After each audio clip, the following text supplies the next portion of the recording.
Masamune was a high school student, handsome and well-built. That morning, right after taking a shower, he stood in front of the mirror, admiring his own figure. He couldn't help but praise his own face and body until he realized that his younger sister, Chinatsu, was in his room. Chinatsu teased her brother, saying he was too narcissistic. Masamune denied it, insisting that he wasn't, and instead commented on how Chinatsu was already eating chips so early in the morning. He wondered why Chinatsu kept entering his room without permission, despite his repeated warnings. Chinatsu, on the other hand, was puzzled about why Masamune seemed to ignore their sibling bond ever since they had lived apart for a while. Masamune looked at an old photo of himself and swore that he would never again become the timid, weak boy he once was. Not long after, their mother, Kinyue, entered the room and told them she had already prepared breakfast. Every dish she made was packed with calories because she believed it would spark Masamune's appetite. But Masamune refused to eat. Kinyue immediately looked hurt, thinking that her son must hate her, especially now that they were living under the same roof again. Chinatsu suspected the real reason was because Masamune had already lost a lot of weight compared to before. Without touching the food, Masamune decided to leave for school. Instead, he chose to drink some milk, explaining that he just couldn't eat high-calorie food in the morning. At that time, his personal motto was simple. The most important thing was to be handsome because good-looking people were special. On his way to school, several female students turned their heads to look at him. Passing by the tennis courts, he paused for a moment to watch a few girls practicing. Suddenly, 3 of them started scolding an awkward-looking boy who they thought had been taking pictures of them. The boy nervously insisted that he had only been texting on his phone. One of the tennis players then recognized Masamune as the new transfer student from last week and invited him to join their practice. Masamune politely turned her down. More girls began to gather around, admiring how high his entrance exam scores were and how well he had played in sports. Hearing those compliments, Masamune smiled. He then praised the girls for practicing so early in the morning, which made their faces turn red, and they shouted excitedly after hearing his kind words. That moment made Masamune even more convinced that being handsome was the key to everything, and he felt confident that his plan would work out. When he arrived in front of the school gates, he noticed a crowd forming. Everyone was talking about how Shigeo had confessed his feelings to the so-called cruel princess. Among the students, Shigeo was seen as a cool upperclassman, and many believed that even the cruel princess would eventually accept him. Soon enough, she appeared on the school rooftop. Shigeo's excitement grew, and he called out to her with a nickname, comparing her to a shy Rapunzel. He asked her to give him an answer right there in front of everyone. The cruel princess smiled and purposely used a microphone so everyone could hear. She thanked Shigeo for his confession, but explained that she had asked one of her friends to look into his background. What she discovered shocked the crowd. She revealed that Shigeo had bought a certain comic book and secretly hid it inside one of his school textbooks. The students gasped. She continued by pointing out his habit of staring at girls' arms in ways that didn't seem respectful. On top of that, she even mentioned an online fantasy story Shigeo had written, where the main character just so happened to share his name. Hearing this, many of the female students quickly distanced themselves from him. Shigeo tried to defend himself, saying it was just a misunderstanding. The cruel princess didn't stop there. She even made fun of a mole on his chest, giving him an embarrassing nickname, and boldly wrote that nickname on a long banner for everyone to see. Shigeo's confidence collapsed, leaving him humiliated in front of the entire school. Masamune, watching the whole scene, realized how ruthless the cruel princess could be. Later, Masamune headed to his classroom. He thought that this school was truly intimidating, but he reminded himself that he couldn't be discouraged over something like that. His real challenge had only just begun. Suddenly, near the staircase, he accidentally caught sight of the cruel princess again, and their eyes met. Memories from his childhood came flooding back. He remembered a time when he had confessed his feelings to a girl, only to be rejected harshly and insulted. That painful moment had haunted him in his dreams ever since. Masamune woke up startled in class, surprising his classmates. Tae, the class representative, walked up to him and pointed out how soundly he had been sleeping. Masamune already knew who she was, and Tae was glad to see how quickly he was adapting to the new school.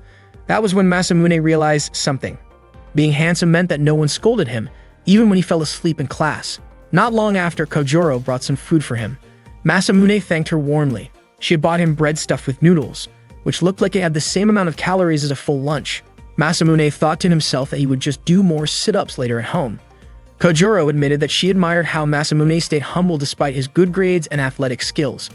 She was a popular student herself, and in Masamune's eyes, she seemed like someone destined to be adored. According to Kojuro, there was another student in the school whose grades were just as good as his. Right at that moment, the cruel princess appeared with her attendant.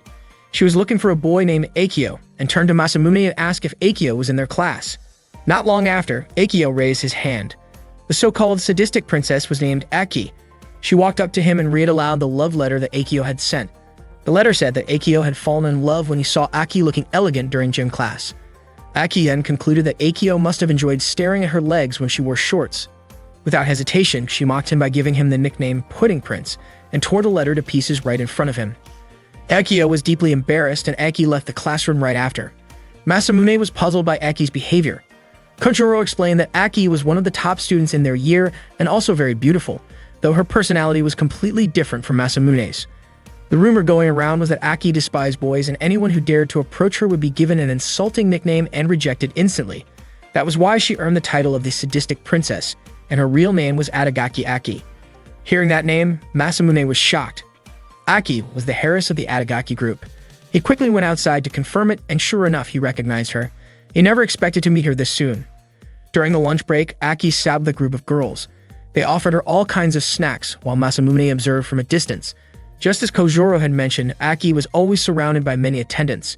She acted kindly towards Sonoka, even fixing the bow on her hair that had gone slightly crooked. According to Kojuro, many girls admired Aki because she was bold and spoke her mind openly. Out of everyone, the one truly close to Aki was Yoshino. Masamune, who had been taking notes about everything related to Aki, asked Kojuro if he knew about Aki's likes, dislikes, or habits. Kojuro admitted that he did not know much, but he had heard that Aki always ate lunch alone. And indeed, after enjoying some snacks, Aki separated from Yoshino to look for a place to eat by herself. Masamune thought Aki was like a queen, surrounded by female students but always alone at lunchtime. This made him even more interested in finding out more about her. Kojuro suggested that Masamune should probably not get involved, but Masamune reassured her not to worry. He then hurried after Aki, but unfortunately, he lost track of her. He searched the library, the classroom halls, and even up in the trees, but Aki was nowhere to be found. Then Masamune spotted Yoshino walking quickly while glancing around cautiously. This made him suspicious. Yoshino checked her surroundings again before entering the sports equipment storage room. Masamune was curious about what she was doing there and decided to follow. Inside the storage room, Eki scolded Yoshino for taking too long to buy her a pork sandwich, saying she'd been kept waiting. Masamune felt relieved he had finally found her. But then, just as he was about to step closer, a spider dropped right in front of his face. Startled, Masamune screamed and ended up barging into the storage room. He quickly smiled and apologized, saying he had wandered into the area by accident. Aki, however, did not believe him so easily. She suspected that he had been deliberately looking for her. Masamune was surprised to see that Aki was having lunch in the sports equipment room, with a meal that looked more suited for a construction worker than a refined princess. Aki told him to leave immediately. Masamune mentioned that there were plenty of sporty girls who ate just as much, but then he was shocked to realize that Aki had not only one lunchbox but also the sandwich Yoshino had just bought. Embarrassed, Aki admitted that she would get too hungry if she only ate a regular portion. She also confessed that she was prone to hypoglycemia, which meant she needed to consume a lot of sugar, and she tried hard to make sure her stomach would not growl during class. Masamune decided to excuse himself, saying he had something else to do. Before he left, Aki asked for his name and warned him not to spread what he had seen. Masamune, however, felt that he had just discovered an important secret. From that day on, Masamune started greeting Aki more often, in the hallways when she was with friends and even in the library. During gym class, Kojuro mentioned that rumors were spreading around the school. People were saying that Masamune had grown close to Aki, and some even bet that the so-called sadistic princess would eventually fall for him. Masamune thought the truth was far from what his classmates imagined. In reality, Aki had become much harsher toward him, and he wondered how such rumors had even started. He believed no one would ever believe that a beautiful girl like Aki actually ate portions big enough for a laborer. One afternoon, Aki glanced out of her classroom window and sent Masamune a note telling him to go back to his cage. Just then, a ball thrown by Kojuro accidentally hit Masamune on the head. His friends worried and suggested that he go to the student infirmary, but Masamune assured them that he was fine. After school ended, Aki's friends said goodbye and left. Aki walked ahead while Yoshino stumbled behind carrying Aki's bag. Aki called out to Yoshino, asking her to buy some food because she felt like she was about to faint. Sonoka, in her usual blunt way, ordered Yoshino to hurry and get the food. Yoshino obeyed and ran down the street toward her shop. At that moment, Aki felt puzzled. She thought her lunch portion had been more than enough, yet it seemed her body was burning calories too quickly. She grew irritated because Yoshino was taking too long to come back. Suddenly, Akio showed up and asked whether Aki was going on a date with Masamune. Clearly upset, Akio yanked Aki's long hair and scolded her for tearing up the letter he gave her, while still accepting Masamune's letter. He even said that being handsome must feel good.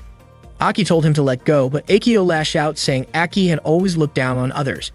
He then pulled a pair of scissors from his pocket and held them up threateningly. Aki could only close her eyes tightly, bracing herself. Luckily, Masamune appeared just in time. He rushed forward, freed Aki's hair, and grabbed the scissors with his hand, which caused his palm to bleed. Masamune had already suspected something like this might happen because of how sharp-tongued Aki could be. When Akio saw the blood dripping, he screamed in fear and ran away. Masamune quickly turned to Aki and asked if she was hurt. Instead, Aki asked him the same question back. Masamune assured her that he was fine and felt relieved that she was safe. However, as soon as he looked at the wound on his hand, the pain hit him all at once, making him want to cry out. Still, in a way, he felt it was worth it. Not only did he know Aki's secret now, but he had also saved her, which meant she might not treat him so harshly anymore, especially since her pride would never allow her to ignore the fact that he had helped her. Masamune suggested that Aki shouldn't always look so stern, saying a girl becomes beautiful when she smiles. Hearing that, Aki's cheeks turned red with embarrassment. Back when he was a child, Masamune had been an overweight boy with a cocky attitude, making him an easy target for his classmates' teasing. At that time, Aki had once been his savior, helping him when others picked on him. But one day, everything changed. When Masamune gave her flowers, she threw them away and told him she had never liked him, cruelly giving him the nickname Pig's Foot. That day left a scar in Masamune's heart, and he swore to get revenge. His plan was to make Aki fall in love with him, reveal his true identity, and then reject her in the most elegant way possible. Masamune proudly called this his dead or love strategy. He even laughed so loudly about it that his mother and little sister overheard. The next morning, Masamune headed to school as usual. Tae greeted him and noticed his hand wrapped in bandages. When she asked what happened, Masamune said it was just an injury from his own carelessness. Tae looked doubtful but didn't press further. Soon after, Masamune ran into Akio, who looked embarrassed and apologized for what happened the day before. Masamune told him not to take it too seriously. Tae, curious about the situation, asked what was really going on, but Masamune simply called it a secret, which made the girls around him squeal with excitement. Later, Kojuro met him at the lockers.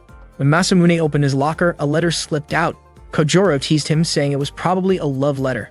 But when Masamune unfolded it, the words written inside were just Pig's Foot. A wave of unease hit him. Masamune started to wonder if Aki had already figured out who he really was. After finding a letter in his locker, Masamune became curious about who had actually sent it. He glanced at each girl in his class, which startled them.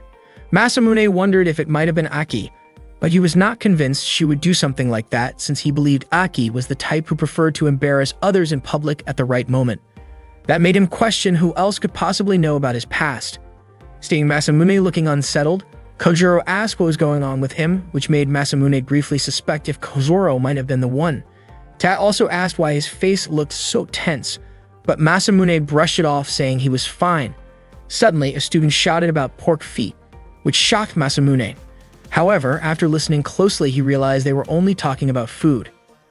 Masamune hated remembering the darker parts of his past. Back then, his classmates had mocked him by giving him the nickname Pig's Feet. At that moment, some of his friends approached, assuming that he was not feeling well. Masamune thought they were kind only because they saw him now as handsome. Yet he feared that if they ever learned about who he used to be, they would turn on him and treat him the same way as before. He was determined not to let that happen. When class began, Masamune struggled to focus on the lesson. His teacher asked him to read the third paragraph, and as he did, tears suddenly rolled down his cheeks. He explained that it was because of the emotional story of the Hike clan in the textbook. His classmates assumed he was just extremely sensitive. Still, Masamune kept reading, silently vowing to uncover the truth about the mysterious letter. During break, Masamune worried that if Aki ever found out about his past, his entire plan for revenge would crumble. He had gone as far as living with his grandfather and even changing his last name. All those 8 years of hard work and determination would go to waste. His stress grew so heavy that he felt stomach pains. Later, he noticed students rushing to buy bread. It was the first time he had seen such chaos. Among them was Yoshino, whose small body was pushed around in the crowd until she fell, landing right in front of Masamune. He quickly helped her up. Yoshino said it felt like fate was always cruel to her, and that she had given up on ever buying bread again. She then handed Masamune a note with her order: 5 croquettes filled with spicy peppers and 4 pork sandwiches. Masamune pushed his way through the crowd and managed to buy everything on her list. Yoshino was deeply moved when he handed them over, saying it felt like something out of a dream. She even compared Masamune to a guardian spirit statue. As Yoshino was about to leave, Masamune followed, suspecting that bread was actually for Aki. Yoshino tried to get away, but Masamune stopped her, and she quickly apologized. Masamune teased her for a moment before reassuring her that he would not cause trouble and would explain everything to Aki himself. The two then went together to meet Aki. Seeing how Yoshino acted, Masamune thought she resembled Cinderella being ordered around by a strict stepmother. He knew how that felt since he had been bullied himself in the past. When they arrived, Aki scolded Yoshino for taking too long and making her starve. Yoshino kept apologizing as Aki called her slow and careless. Yoshino handed over the bread, and Aki immediately ate it with enthusiasm. Watching from the doorway, Masamune could not understand what part of Aki seemed like a princess. Because she ate too quickly, Aki ended up choking, which set Yoshino running off to find a drink. Masamune stepped inside and asked if Aki was alright, which startled her. She looked around for Yoshino, and Masamune explained that Yoshino had gone to buy tea for her. Aki kept eating and asked why Masamune had come. He said he just wanted to check on her. Masamune was surprised to learn that Aki had eaten a large lunch before having bread. Aki then asked about his injury, and Masamune admitted it still hurt a little when showered or changed clothes, even though in reality the pain was much worse. Hearing this, Aki said she had not meant to trouble him, which made Masamune happy. To him, it meant her pride was starting to soften and making his plan progress smoothly. That convinced him she was likely not the one who had sent the letter. Aki apologized, saying what happened the previous day was her mistake. Soon after, Yoshino returned but tripped and fell again, which embarrassed her. Aki quickly covered Masamune's eyes to keep him from looking, but in doing so, she accidentally poked him in the eye. Yoshino offered him the drink she had brought, which touched Masamune. Aki commented that Yoshino always acted humble and overly polite toward everyone, to the point that it became a bad habit. She advised Yoshino not to be so nice to everyone, saying it was natural for her to treat Aki kindly since she worked for her. Masamune then pointed out that Aki had sauce on her nose, which made her flustered. Masamune admitted he was not good at being kind to everyone. He gently touched Aki's cheek and told her it would be better for her to rely on him instead of always depending on Yoshino. After saying that, he left the storage room. Aki was furious at his behavior, while Masamune felt victorious, believing that Aki would eventually give in to him. He had drawn inspiration from a comic book by Chainatsu that he had read earlier. Masamune was convinced that his first step had been a success, and now his focus was to make Aki like him even more. He believed his love-or-nothing strategy was nearing its final stage. At that moment, Aki touched her cheek and called Masamune foolish. After school, Masamune thought it might be time to ask Aki for her phone number.